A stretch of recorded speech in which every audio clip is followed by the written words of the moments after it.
दांडेलीवरून पुढे कारवारकडे जात असताना हा धबधबा पाहायला मिळाला आणि त्यावेळेस त्या धबधब्याचं मी चित्रीकरण करतोय। हा असा धबधबा वाहत येतोय व तो धबधबा अतिशय एक वेगळा असा वाटला। त्या धबधब्याच्या वाटेत मोठमोठी दगडं आहेत आणि असा रुंद आणि त्याचबरोबर खाली पसरत येणारा धबधबा आहे। तो खाली आल्यानंतर किती पाणी मोठ्या प्रमाणात वाहतं हे लक्षात येईल आणि इथं आल्यानंतर हे पाणी स्थिर होत आहे आणि या मोठ्या दगडाच्या दोन्ही बाजूनं पाणी खाली जाताना दिसेल। अतिशय एक वेगळ्या प्रकारचा धबधबा इथं दांडेली कारवार रोडवरती आम्हाला पाहायला मिळाला। धबधब्याचा आवाज एवढा मोठा आहे की त्यातून जो आवाज येतोय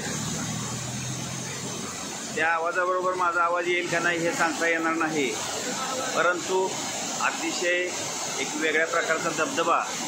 त्याचबरोबर या वरच्या दगडावरती छोटीशी पाण्याची धार वाहतानाही दिसेल आपल्याला।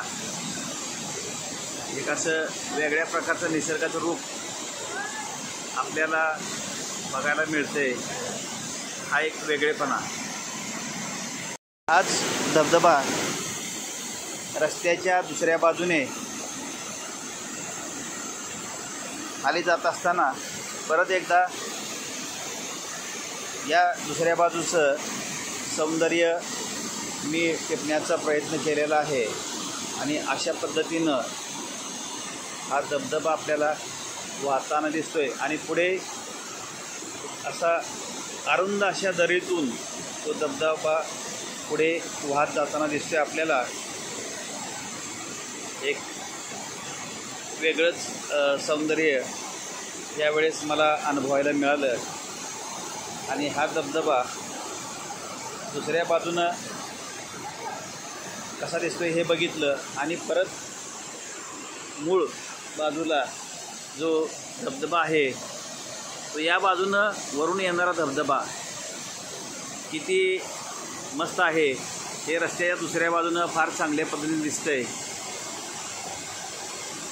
अगदी मस्त असा वेगळ्या पद्धतीचा धबधबा मला पाहायला मिळाला आणि हा दोन भागातनं प्रवाहित होताना दिसतोय। त्याच धबधब्याजवळ आहे जो धबधबा दांडेलीवरून कारवार रस्त्याकडे जाताना दिसतोय आणि तो धबधबा कसा येतोय हे लक्षात येईल। अतिशय मस्त असं धबधब्याचं रूप आम्हाला या ठिकाणी पाहायला मिळालं, अगदी मजा आली। परत तोच एकदा धबधबा आहे। तो धबधबा चालत येताना कसा दिसतोय हे तुम्हाला दाखवणार आहे। इथून खाली वाहत जाणारं पाणी दिसेल आणि या पाण्याचा आवाज